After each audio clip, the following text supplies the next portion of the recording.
Hello, this is David Kinnan, and what you're about to see I like to think of as the education we never got.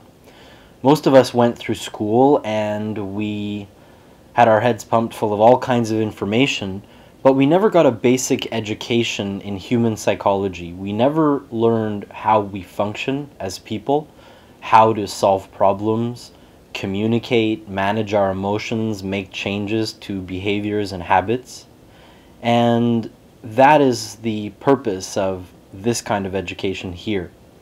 I guess I could think of it as a sort of education in living. This is a basic introduction to human psychology from a perspective other than traditional psychology. What we're going to look at here is how the mind works. If we were to look at the mind and human experience as a system, how does it work, and how do we go from perceiving information to thoughts and states and behaviors? You might want to watch my other video, The Structure of Personality, before this one, as this one is the continuation. So let's look at how the mind works. We could think of the mind as an information processing unit. First, we have input. We're taking in all kinds of data from the world through our senses. Visual, we're seeing. Auditory, we're hearing. Kinesthetic, we can feel and touch. Olfactory, smell, and gustatory, taste. 5 senses, and we're taking in about 2 million bits of data from the world. That number is from Csikszentmihalyi, who is a world-renowned psychologist and professor. You can actually watch his video on TED as he talks about some of these ideas. And he also says that in every second, we can only process about 110 of those 2 million bits that we're taking in. So we're taking in that massive amount of data, only able to process a small amount of it. So what is the first thing that we have to do with it? Well, we're actually going to do 3 things with it. Information comes in, and then we're going to process it. Processing occurs through 3 filters, I guess I could call them, or processes. We're going to delete, distort, and generalize that information. If we were to process that 2 million bits consciously, we'd overload. So we're going to tune all kinds of things out. If you think about it in this very moment, there's all kinds of things you're not aware of consciously.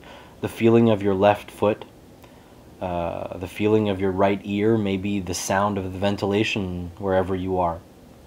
Then we're going to distort it. We're going to give things meaning. We're going to interpret and analyze. Somebody looks at you a certain way and you think, oh, maybe they're angry at me, when the reality could be that they just lost their wallet or something like that. We give all kinds of things meaning. And then we generalize. So we have a certain number of limited experiences, and we come up with general principles to live by. All men are like this. All women are like that. I failed those 3 times, so I'm going to fail in the future. All politicians are this way. All lawyers are that way, etc., etc. And we use those generalizations as rules to live by in life. What determines how we delete, distort, and generalize is all of the filters that I talked about in the structure of personality.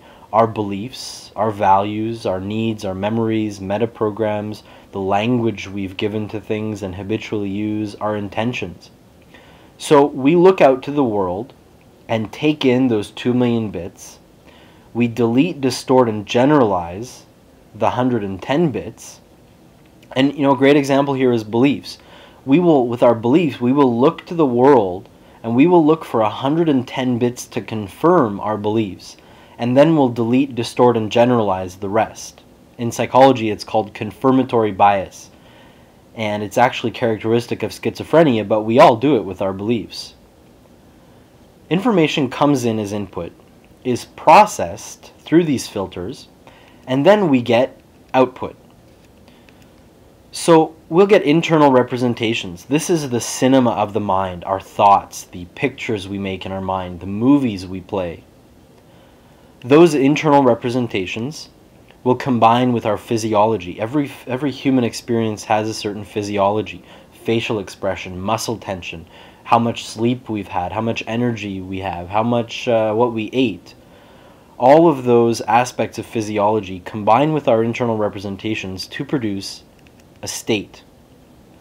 Our state is the sum total of our experience at any moment. So we might be in an excited state, a fearful or worried state, a depressed state, inspired, empowered.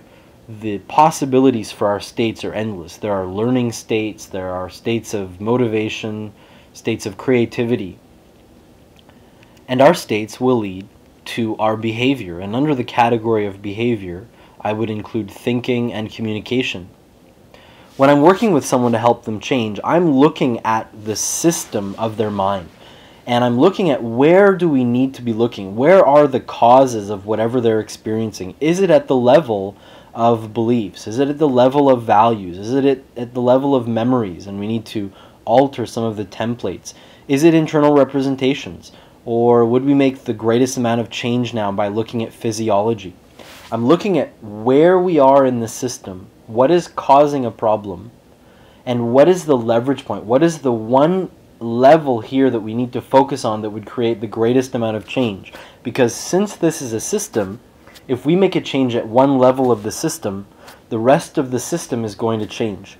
If we make a change at one level and it's not really the leverage point, it's not the point at which we need to be making that change now, then it doesn't really affect the rest of the system. And if I do something with someone and it doesn't work or it doesn't hold, I know that we don't have that leverage point, that it's a different level we need to be working at. There's something we missed that we need to see, hiding behind their experience.